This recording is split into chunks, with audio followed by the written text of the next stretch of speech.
ہمارے لیے role model بنایا. اور جب بھی اللہ پاک کسی نبی کو بھیجتا ہے تو وہ اپنی قوم کے لیے رول ماڈل ہوتا ہے. کس چیز میں رول ماڈل ہوتا ہے؟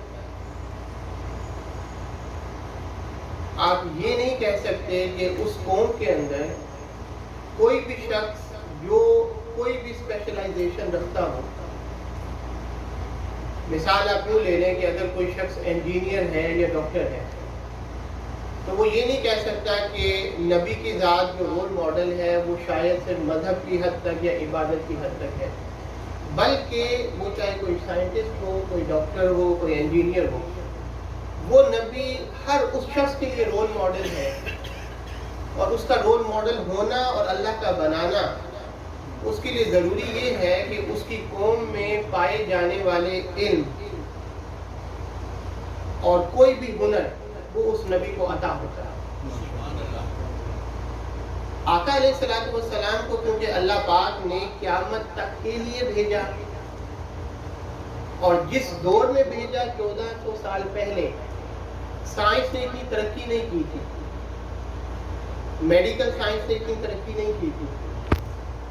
جو آج علوم ہم پڑھتے ہیں اور جہاں تک ہم پہنچ چکے ہیں اور کائنات کے جو نظارے ہم آج کر رہے ہیں ٹیلیسکوپ کے ذریعے اور آلات کے ذریعے، وہ اس دور میں اتنے اپڈیٹڈ نہیں تھے. پچھلے انبیاء جس دور کے لیے آتے تھے ان کی قوم بھی اسی دور میں ہوتی تھی. اس وقت سائنس کا علم جتنا ترقی کر چکا ہوتا تھا اس نبی کو آتا تھا. لیکن آقا علیہ الصلوۃ والسلام کو کیونکہ قیامت تک کے لیے بھیجا تھا، حضور کے دور میں میڈیکل سائنس نے ترقی جتنی بھی کی ہو، کم کی ہو، زیادہ کی ہو، سائنٹسٹ جہاں تک پہنچ چکے ہوں، کسی بھی علوم کا جو اسپیشلائزیشن اس کی ہے وہ جہاں تک بھی پہنچی ہو اس دور میں، تو اس دور کے عام لوگوں کو تو وہی پتا ہوگا. لیکن جو نبی ہوتا ہے قیامت تک آنے والے علوم جہاں تک پہنچ سکتے ہیں اس نبی کو اس کی حیات میں وہ علم عطا کر دیا جاتا ہے. کیوں؟ اس کی وجہ یہ ہے کہ 1400 سال کے بعد بھی ہمارے رول ماڈل آقا علیہ الصلوۃ والسلام ہی ہیں. اور جو علم ہمارے پاس ہے اگر حضور کے پاس نہ ہو تو وہ رول ماڈل نہ ہوئے. آپ اس کی میں آپ کو چند مثالیں دیتا ہوں. آپ بگ بینگ تھیوری کہ یہ جو دنیا ہے یہ ایک وقت تھا کہ یہ ایک یونٹ تھا. یہ ابھی 80 سال پہلے 70 سال پہلے یہ پتہ لگا کہ یہ جو دنیا تھی ایک وقت تھا کہ یہ ایک یونٹ تھا، اس کے بعد یہ پھٹی اور پھیلی اور یہ کائنات بن گئی، سورج چاند بن گئے. اب یہ علم ہمیں ابھی 70-80 سال پہلے پتہ لگا.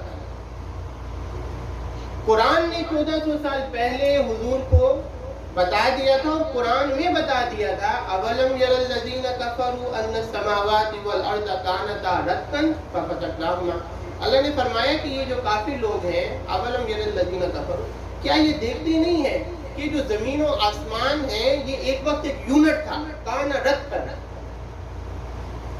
اور ابھی بھی اس چیز کو تو بگ بینگ کے بعد وہ پتہ ان کو لگ گیا کہ یہ یونٹ تو تھا، اس کے بعد پھٹا. ابھی وہ سرچ کر رہے ہیں کہ یہ سمجھ نہیں آ رہی کہ یہ پھاڑا کس نے.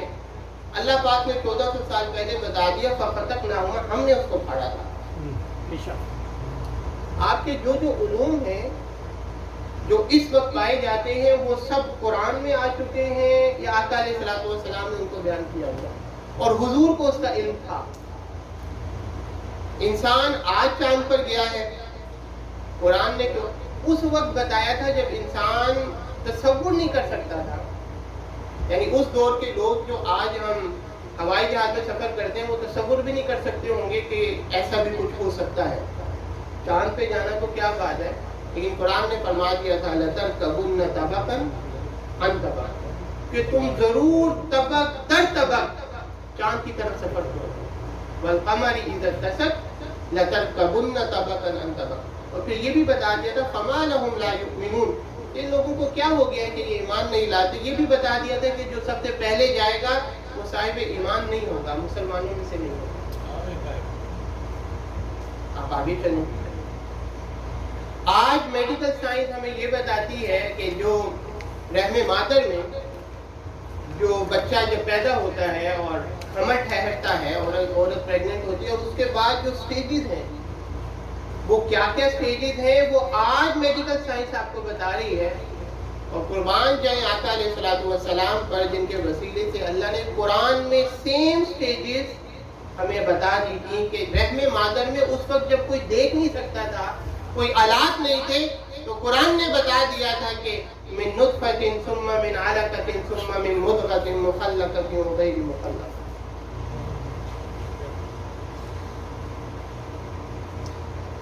اور بڑی حیران کن بات یہ کہ کیونکہ نبی رول ماڈل ہوتا ہے تو یقیناً نبی کا جو علم ہوتا ہے آپ یہ بھی نہیں کہہ سکتے کہ وہ شاید امتی کے برابر ہو.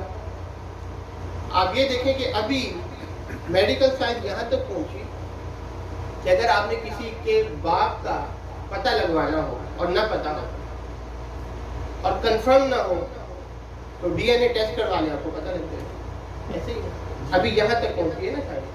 اور آقا علیہ الصلوۃ والسلام کو اللہ نے کیا علم دیا تھا؟ مسلم شریف کی حدیث ہے، ایک شخص اس کو لوگ حرامی کہا کرتے تھے کہ وہ اپنے باپ کا نہیں، تو اس نے ایک دن آقا علیہ الصلوۃ والسلام سے پوچھ لیا بڑے مجمع میں، کہا کہ حضور میرے باپ کا بتائیں، میرا باپ کو. اب حضور نے، اب تو وہ ٹیسٹ ہوگا نا باقاعدہ، اس کے لیے آپ کو سسٹم چاہیے، چیک اپ ہوگا، سب کچھ ہوگا، لیکن حضور تو صاحب نظر تھے، نبوت کی نظر تھی. حضور نے توجہ فرمائی، فرمایا کہ تیرے باپ کا نام سالم ہے. یہ یعنی وہ باقی اپنے باپ کا نہیں تھا، کہا کہ تیرے باپ کا نام سالم ہے اور یہ فلاں عورت کا آزاد کردہ غلام ہے. یعنی سائنس آپ کو یہ ضرور بتا دے گی کہ آپ کا باپ کون ہے، لیکن یہ نہیں بتائے گی کہ اس باپ کا پیچھے حسب نسب کیا ہے، اس کا پیشہ کیا ہے. حضور نے فرمایا کہ وہ فلاں عورت کا آزاد کردہ غلام تھا اور چرواہا تھا. اس نے اپنی ماں سے جا کے جب پوچھا، ماں نے کہا یہ تو کیا کہہ رہا ہے؟ اس نے کہا کہ میں اس نبی کو مانوں یا نہ مانوں، ابھی مسلمان ہوا یا نہیں ہوا، لیکن مجھے یہ پتا ہے کہ وہ نبی جھوٹ نہیں بولتا. سبحان اللہ. آقا علیہ الصلوۃ والسلام جو رول ماڈل ہیں ہمارے لیے، وہ ایسا نہیں ہے کہ شاید وہ جو ہمارا ایک تصور ہے کہ شاید عبادات میں، نماز میں، روزہ میں، نہیں. آپ کسی فیلڈ سے تعلق رکھتے ہوں، جب آپ کو ہدایت چاہیے ہو اپنی فیلڈ سے ریلیٹڈ، آقا علیہ الصلوۃ والسلام کی سیرت کھولیں گے، آپ کو سب مل جائے گا. فرق یہ ہے کہ ہم کھولتے نہیں ہیں. قرآن میں علم بھرا پڑا ہے، اور اللہ پاک نے ایک حکم دیا تھا، قرآن میں فرمایا تھا فَقْرَؤُوا مَا تَيَسَّرَ مِنَ الْقُرْآنِ. اب اس پہ دیکھ لیں ہم لوگ کتنے عمل کرتے ہیں. اگر نہیں کرتے ہیں تو بہت اچھی بات ہے، نہیں کرتے تو اس کو شروع کرنا چاہیے. اللہ پاک نے انسان کو بھیجا، اللہ کو پتہ ہے اس کی مصروفیات کا، اس میں کمانا بھی ہے، اس کے بچے بھی ہیں، اس کو تربیت بھی کرنی ہے، اس کے اور معاملات ہیں، 100 پریشانیاں ہیں. تو اللہ نے بھی نہیں کہا کہ بھی سارے دن بیٹھ کے قرآن ہی پڑھتے رہو. فرمایا فَقْرَؤُوا مَا تَيَسَّرَ مِنَ الْقُرْآنِ. فرمایا کہ جتنا آسانی سے پڑھ سکو نا اتنا ضرور پڑھ لیا کرو. کوئی آپ کے پر لازم نہیں کیا کہ ایک صفحہ ہی پڑھنا ہے، ایک سورت ہی پڑھنی ہے، آدھا صفحہ ہی پڑھنا ہے. فَقْرَؤُوا مَا تَيَسَّرَ مِنَ الْقُرْآنِ. آپ کے پاس ایک آیت پڑھنے کا ٹائم ہے، اپنی روٹین بنائیں کہ ایک آیت ہی پڑھ لیا کرو. کیوں کہا اللہ پاک نے؟ اس کی برکات ہے. پریشانیاں جو ہیں، ہمیں پریشانی ہوتی ہے تو پھر ہم گولیاں کھا لیتے ہیں تاکہ تھوڑے ریلیکس ہو جائیں. وہ تھوڑا تھوڑا قرآن اگر روزانہ پڑھیں تو وہ ویسے انسان ریلیکس رہتا ہے. حضرت عمر فاروق رضی اللہ تعالیٰ عنہ، ان کے پاس ایک شخص آیا کرتا تھا اور اس کی جاب نہیں تھی، کام نہیں تھا، کوشش کرتا تھا، نہیں ملتی تھی. تو وہ 2 ویک کے بعد 3 ویک کے بعد حضرت عمر فاروق کے پاس آتا اور کہتا جی کچھ دے دیں کھانے کو، کوئی سامان گھر میں. تو وہ دے دیا کرتے تھے، پیسے دے دیے اس کو، کوئی سامان ڈلوا دیا. وہ پھر 2 ویک کے بعد ختم ہوتا تھا، پھر آ جاتا تھا، مہینے بعد ختم ہو گیا، پھر آ گیا. تو ایک دن انہوں نے کہا کہ بھئی تم کوئی کام کیوں نہیں کرتے ہو، کھٹے ہو، کام کیوں نہیں کرتے ہو؟ انہوں نے کہا جی کوشش کی ہے، کوئی جاب ہی نہیں ملتی. آپ بتائیں کیا کروں؟ حضرت عمر فاروق رضی اللہ تعالیٰ عنہ سمجھ لیجیے کہ مسئلہ اصل ہے کیا. پر میں قرآن پڑھا کروں گا. پھر وہ اس دن گیا تو پھر دوبارہ کبھی نہیں آیا. تو ایک دن حضرت کافی دیر گزر گئی، حضرت عمر فاروق نے ایک دن صحابہ سے پوچھا نماز کے بعد کہ وہ بندہ آیا کرتا تھا مدینہ سے باہر سے آیا کرتا تھا، تو وہ آیا نہیں پھر، تو کہا کہ اس کی جاب لگنی ہے، کام اس کو مل گیا ہے، اور جب فارغ ہوتا ہے تو بس گھر میں قرآن پڑھتا ہے۔ انہوں نے کہا کوئی راز کی بات ہے، پوچھتے ہیں چل کے، چل پڑے۔ جب اس کے گھر پہنچے دروازہ کھٹکھٹانے لگے، اندر سے قرآن پڑھنے کی تلاوت کی آواز آ رہی، نوک کیا، وہ باہر آیا، پوچھا بھائی آئے نہیں، کہا کہ اللہ کا شکر ہے آپ نے جو وظیفہ دیا تھا وہ کام آ گیا، تو کام لگ گیا، تو قرآن پڑھتا ہوں۔ کہا ہوا کیا؟ کہا جب آپ نے کہا کہ قرآن پڑھا کرو، میں گھر آ کے قرآن پڑھ رہا تھا تو میری نظر سے جب میں تلاوت کے دوران آیت گزری وَفِي السَّمَاءِ رِزْقُكُمْ وَمَا تُوعَدُونَ، کہ تمہارا رزق تو اللہ کے پاس ہے، تو میں نے کہا کہ میرا رزق اللہ کے پاس ہے، میں عمر کے پاس کیا کرنے جاتا ہوں؟ وسیلہ تو انسان ہی ہوتا ہے، لیکن توکل اللہ کے ساتھ جو تعلق ہے نا، وہ تعلق سارے مسائل کا حل ہو جاتا ہے۔ اسباب تو دنیا کے ساتھ ہی ہیں، آپ غور کریں ہماری جو حالت ہے اس ٹائم، اگر میں بھی شامل ہوں اس میں ہم سب ہیں، اللہ پاک مسبب الاسباب ہے، وہ دینے والا ہے، لیکن آپ غور کریں گے کہ ہم دنیا میں اتنے مصروف ہو گئے ہیں کہ بعض اوقات ہمیں کوئی پریشانی اگر آ جائے تو ہم پریشان اس وجہ سے ہو جاتے ہیں کہ یہ تحت شعور میں ہم نے بٹھا لیا ہے کہ یہ کیسے ہوگا، یہ میں کروں گا تو ہوگا، مجھے کوئی اسباب نظر نہیں آ رہے، اس کی پھر ٹینشن بندہ ایگزائم وہ جو ہے نا پریشان ہو جاتا ہے۔ لیکن اگر اس کو یقین ہو کہ بھئی جو رب ہے، جو پتھر کے اندر کیڑے کو بھی رزق دیتا ہے، جی وہ یوسف علیہ السلام اگر کنویں میں ان کو گرا دیا جائے تو کیا ہے، اگر دشمن ان کے سارے دشمن بھی ہو جائیں جو ایک وقت میں وہ عزیز مصر بھی بن جاتے ہیں، تو اللہ پاک تو راستہ کھولنے والے ہیں۔ اگر یہ یقین پیدا ہو جائے تو اسباب خود بخود لگتے ہیں، کیوں کہ اللہ کو پتا ہے کہ اس کا سارا یقین میرے پہ ہے، اس کو یہ پتا ہے کہ میں نے نہیں کرنا اللہ نے، میرا کام تو کوشش کرنا ہے۔ لیکن ہم لوگ یہاں تک پہنچتے ہیں کہ جب اسباب نظر نہیں آتے تو ہم مایوس ہو جاتے ہیں، اور اللہ نے فرمایا کہ لا تقنطوا من رحمت اللہ، اللہ کی رحمت سے مایوس نہیں ہونا چاہیے۔ تو آقا علیہ الصلوۃ والسلام جو ہے، ہم اس لیکن آقا علیہ الصلوۃ والسلام سے جتنی محبت ہوگی ہمیں، اور آقا علیہ الصلوۃ والسلام نے فرمایا بِلَا يُؤْمِنُ أَحَدُكُمْ حَتَّىٰ أَكُونَ أَحَبَّ إِلَيْهِ مِنْ وَالِدِهِ وَوَلَدِهِ وَالنَّاسِ أَجْمَعِينَ، جتنی محبت آقا علیہ الصلوۃ والسلام سے ہمیں ہوگی اتنا تعلق بڑھے گا، اور اتنا ہی تعلق اللہ سے بڑھے گا۔ جب اللہ سے اتنا تعلق بڑھے گا حقیقی معنی میں، تو ہمارے سارے مسائل اور ہمیشہ زندگی سکون سے گزرے گی۔ محبت کا اپنا انداز ہوتا ہے نا۔ حضور داتا صاحب رحمۃ اللہ علیہ نے ایک واقعہ ایک بزرگ کا بیان کیا، فرماتے کہ ایک بزرگ تھے 70 سال سے غار میں عبادت کر رہے تھے۔ اس دور کے جو نبی تھے تو ان کو اللہ نے کہا کہ فلاں جگہ پر میرا بندہ وہ 70 سال سے عبادت کر رہا ہے، تو اس کو جا کے کہو کہ میں نے تیری 70 سال کی عبادت رد کر دی۔ تو وہ جاتے ہیں، جب دیکھتے ہیں اور کہتے ہیں اللہ پاک کی طرف سے پیغام ہے، اس کو جا کے بتاتے ہیں اس غار میں، تو وہ بڑا خوش ہوتا ہے، اللہ کی طرف سے پیغام آیا ہے۔ تو کہتے ہیں کیا پیغام ہے؟ کہا کہ اللہ نے کہا کہ میں نے تیرے 70 سال کی عبادت رد کر دی۔ وہ اس پہ جھومنے لگ جاتا ہے، خوش ہو جاتا ہے۔ وہ کہتے ہیں بھی تجھے تو ڈوب مر جانا چاہیے، اللہ نے 70 سال کی عبادت رد کر دی تو ابھی بھی خوش ہے۔ اس نے کہا کہ مجھے اس سے لینا دینا نہیں، وہ قبول کرے یا رد کرے، میں تو اس پہ خوش ہوں کہ 70 سال بعد اس نے میرا نام تو لیا ہوگا، اس نے میری طرف پیغام بھیجا ہے، میں تو اسی پہ خوش ہوں۔ جی تو جو تعلق والے ہوتے ہیں نا، ان کی کیفیت الگ ہوتی ہے۔ حضرت سری سکتی رحمۃ اللہ علیہ فرماتے ہیں کہ 30 سال ہو گئے میں گناہ کی معافی مانگ رہا ہوں، پتہ نہیں اللہ نے مجھے معاف کیا یا نہیں کیا۔ کیا گناہ ہوا؟ کہا کہ 30 سال پہلے بازار میں آگ لگ گئی تھی، تو مجھے کسی نے آ کے بتایا کہ بازار میں آگ لگ گئی ہے، سب کی دکانیں جل گئیں لیکن آپ کی بچ گئی، آپ کی دکان کو آگ نہیں لگی۔ کہا کہ بے ساختہ میرے منہ سے نا الحمدللہ نکل آیا، بس اس گناہ کی معافی مانگ رہا ہوں کہ مولا اس پہ پکڑنا چل رہے کہ سری سکتی لوگ جل گئے مر گئے، تجھے ان کی پرواہ نہیں، تجھے اپنی دکان بچنے کی پرواہ ہے۔ جو اللہ والے، جو تعلق والے ہوتے ہیں، ان کا یہ کردار ہوتا ہے۔ یہ سب ہمیں کس کے وسیلے سے ملا؟ آقا علیہ الصلوۃ والسلام کے وسیلے سے ملا۔ لیکن اگر ہم غور کریں تو ہم بات کو کرتے ہیں کہ آقا علیہ الصلوۃ والسلام جو ہے وہ ہمارے محبوب ہیں, ہم ان سے سب سے زیادہ محبت کرتے ہیں. لیکن محبت کا کچھ تقاضا ہے نا, تقاضا ہے. میں آپ سے پوچھوں آپ کے والد کا کیا نام ہے, آپ بتا دیں گے. میں آپ سے پوچھوں آپ کے بچوں کا کیا نام ہے, آپ فوراً بتائیں گے. اچھا آپ کے دادا کا کیا نام ہے, آپ بتا دیں گے. اور دادا کا شاید چلے کئیوں کو نہ پتا ہو, کئیوں کو پتا ہو.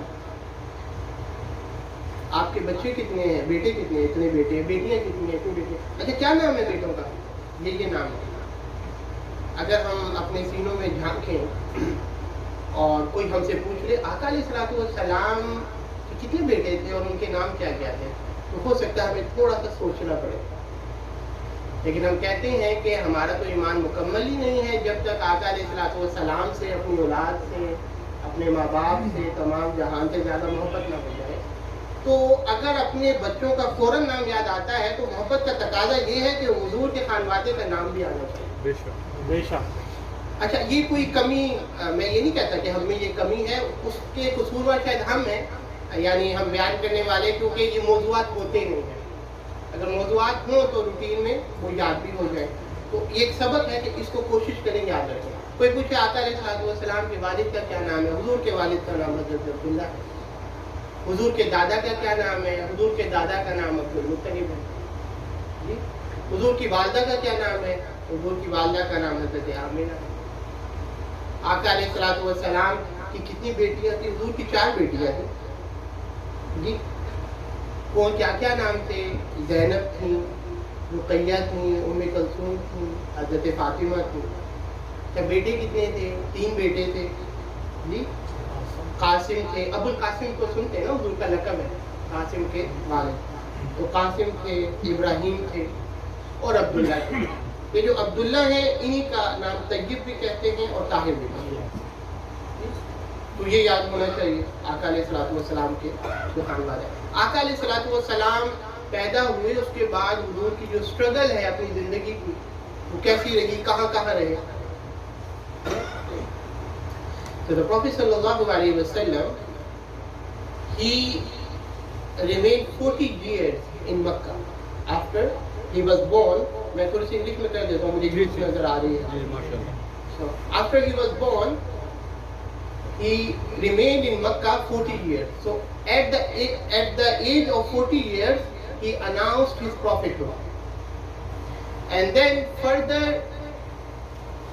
13 years, at the age of 53, he migrated from Makkah to Medina. He migrated from Makkah to Medina. And after 10 years, when he was 63 years old, he passed away. He passed away.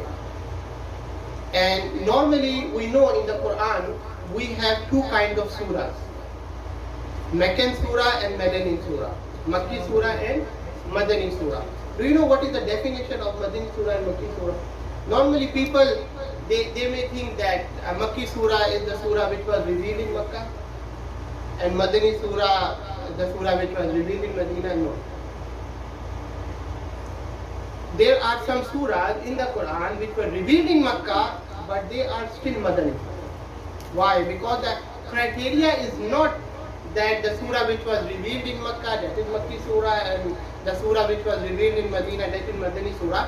The criterion of Meccan surah and Medinan surah is migration of Prophet sallallahu alaihi wasallam from Makkah to Medina.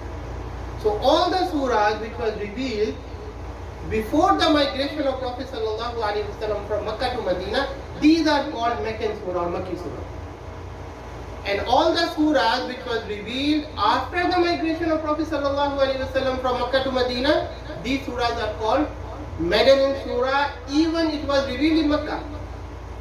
Like for example, إِذَا جَاءَ نَصْرُ اللَّهِ وَالْفَتْحُ, Surah An-Nasr. It was revealed in Makkah. But if you open the Quran and look on the top, this is written, this is Madani surah. Why? Because it was revealed after the migration of Prophet sallallahu alaihi wasallam from Makkah to Medina.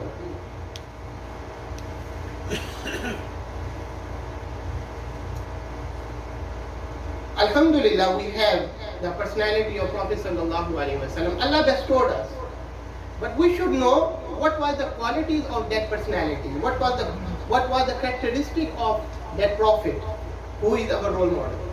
So when we read the seerah, when we look at book of hadith, so we find that the Prophet sallallahu alaihi wasallam, he was, how good he was with his neighbor, how good he was with his family. The Prophet sallallahu alaihi wasallam said, "Inna min akmalil mu'minina imanan ahsanul khuluqa wa altaqum biha." یہ بڑی ایک خوبصورت حدیث ہے, آپ سنیں گے تو سیکھنے کو ملے گا. آقا علیہ الصلوۃ والسلام نے فرمایا کہ سب سے کامل ترین مومن کون ہے؟ فرمایا وہ ہے جو جس کا اخلاق اچھا ہو. اور آگے فرمایا, اتنی بات سے بات ٹھیک تھی کہ بھئی کامل مومن وہ ہے جس کا اخلاق اچھا ہو, لیکن نہیں, حضور نے فرمایا اخلاق بھی اچھا ہو اور اپنے گھر والوں کے ساتھ بھی اچھا ہو. کیوں؟ کیونکہ باہر بعض اوقات ہم بڑے اچھے ہوتے ہیں, اخلاق کا تب پتہ لگتا ہے کہ جس سے آپ روٹین میں ملتے رہتے ہیں, گھر والے ہیں, ہر وقت ان کے ساتھ رہنا ہے, سو اوپر نیچے بات ہو جاتی ہے. لیکن باہر جب ہم ہوتے ہیں, تھوڑی دیر کے لیے ملنا ہے, کوئی مہمان آ گیا, وہ کہہ سکتا ہے بڑا اخلاق اچھا تھا, لیکن جب گھر والے گواہی دیں گے اس سے پتہ لگے گا کہ اخلاق اچھا ہے یا نہیں ہے. آخری واقعہ بیان کر کے بات ختم کرتا ہوں. حضرت, جنہوں نے گھر والوں کی بات کی نا, حضرت عمر فاروق رضی اللہ تعالیٰ عنہ کے دور میں ایک صحابی کی ان کی شادی ہوئی. شادی کی ان سے, وہ بھی صحابیہ تھی لیکن تھوڑی سی سخت مزاج تھی, تھوڑا اونچا بھی بول دیتی تھی اور اپنے شوہر کو ڈانٹ بھی دیتی تھی. وہ بڑے تنگ تھے, سمجھایا نہیں, بات بنی. انہوں نے کہا کہ میں حضرت عمر فاروق رضی اللہ تعالیٰ عنہ کو جا کے بتاتا ہوں, وہی کچھ سمجھائیں, امیر المومنین ہے. تو وہ بندہ جب ان کے گھر گیا اور گھر پہ جب ان کے دروازے پہ نوک کرنے لگا تو اندر سے آواز آ رہی تھی کہ حضرت عمر فاروق رضی اللہ تعالیٰ عنہ کی جو بیگم ہے وہ ان کو ڈانٹ رہی ہے. تو اس نے, وہ رک گیا, اس نے نوک نہیں کیا دروازہ, اس نے کہا یہ تو ادھر میرے سے بھی برا حال ہے, کیا. وہ واپس چل گیا. وہ واپس جا رہا تھا تو ابھی کارنر پر تھا, مڑا نہیں تھا, تو اتنی دیر میں حضرت عمر فاروق نے دروازہ کھول دیا. ان کی نظر پڑ گئی, انہوں نے بلا لیا. میں نے کہا خیریت تھی؟ انہوں نے کہا جی وہ آیا تو میں مسئلے کے لیے تھا, لیکن پتہ لگا آگے تو حال آپ کا بھی ویسے ہی ہے. انہوں نے اس پہ بڑی زبردست بات کی, وہ ہمیں سیکھنے والی. اور میں بات یہ, تو میری بیوی ہے, وہ میرا کوئی مہمان آتا ہے نا تو کھانا وہ بناتی ہے, مہمان میرے ہوتے ہیں, میرے بچوں کی پرورش کرتی ہے, میرے کپڑے دھوتی ہے, جو اس پہ فرض نہیں ہے. تو وہ اتنا کچھ میرے لیے کرتی ہے, تو کبھی غصے میں اگر وہ اونچی بولے تو اتنا تو میرا بنتا ہے کہ میں خاموشی سے سن لوں. یہ وہ لوگ تھے جنہوں نے آقا علیہ الصلوۃ والسلام کی صحبت میں وقت گزارا, حضور سے سیکھا. تو یہ آقا علیہ الصلوۃ والسلام جن کو اللہ پاک نے ہمیں عطا کیا, ہمارا رول ماڈل بنایا, اور قطع نظر اس کے کہ کوئی حضور کو مانتا ہے یا نہیں مانتا, لیکن ہر شخص حضور ہی کی رحمت کا محتاج ہے.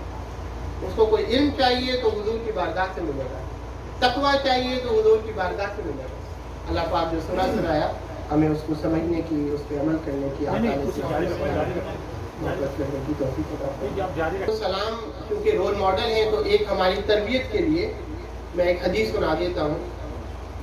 ایک شخص آقا علیہ الصلوۃ والسلام کے دور میں, یہ حدیث پاک جو ہے بخاری شریف کی حدیث ہے, وہ شراب پیا کرتا تھا. شراب یعنی اس کو لت لگی ہوئی تھی اور ابھی شراب حرام ہوئی تھی. اور ظاہر بات ہے جو صحابہ تو آقا علیہ الصلوۃ والسلام کی صحبت میں رہتے تھے مستقل, ان کی تو تربیت اتنی ہو گئی تھی کہ حکم آیا تو انہوں نے چھوڑ دی.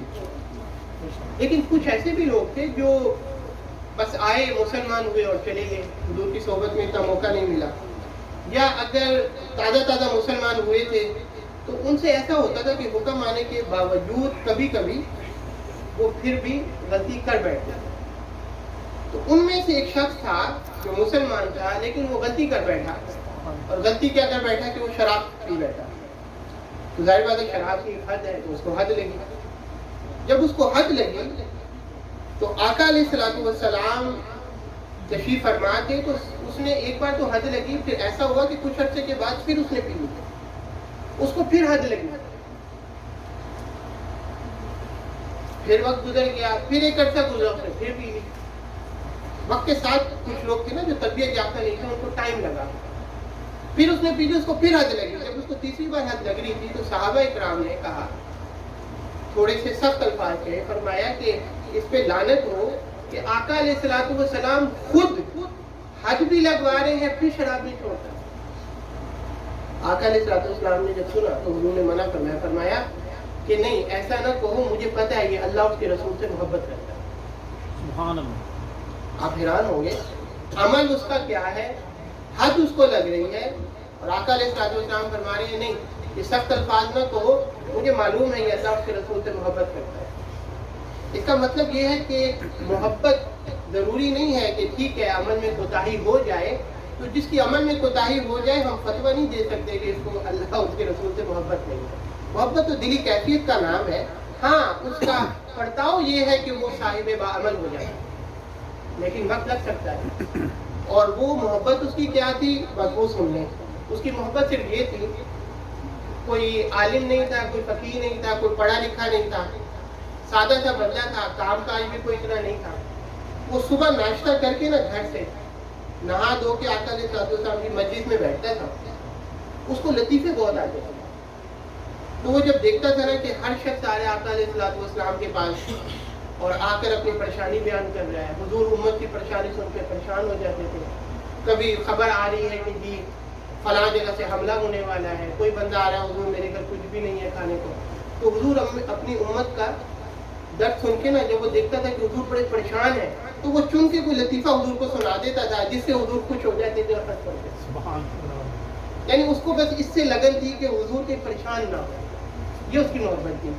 اور ایک محبت اس کی یہ تھی کہ جب بھی وہ مدینہ پاک سے باہر جاتا تھا کہیں, تو واپس جب بھی آتا تھا حضور کے لیے کوئی نہ کوئی گفٹ لے کر آتا تھا. پیسے ہوتے نہیں تھے تو ادھار لے کر آتا تھا, لیکن لاتا ضرور تھا. اور لے بھی آتا تھا, اور پھر اس کے بعد پیسے تو ہوتے نہیں تھے, لے تو آتا تھا, تو وہ پیچھے جس سے لاتا تھا وہ ڈھونڈتا گھر آ جاتا تھا. اس کو جب وہ گھر آتا تھا وہ کہتا تھا وہ تو حضور کے لیے لایا تھا. انہوں نے کہا پھر کہوں گا حضور سے پیسے لو جاتے, وہ حضور کے پاس لے جاتا تھا. حضور پیسے دینے میں آپ کے لیے گفٹ لایا تھا. حضور کو پتا تھا مسکرا کے دے دیتے تھے. یہ اس کی محبت تھی. اس محبت پر اس نے شراب پی, حد لگی, صحابہ نے سخت الفاظ کہے, حضور نے فرمایا نہیں یہ اللہ اس کے رسول سے محبت کرتا ہے. تو اپنی دلی کیفیت کو آقا علیہ السلام کے ساتھ جو ہے وہ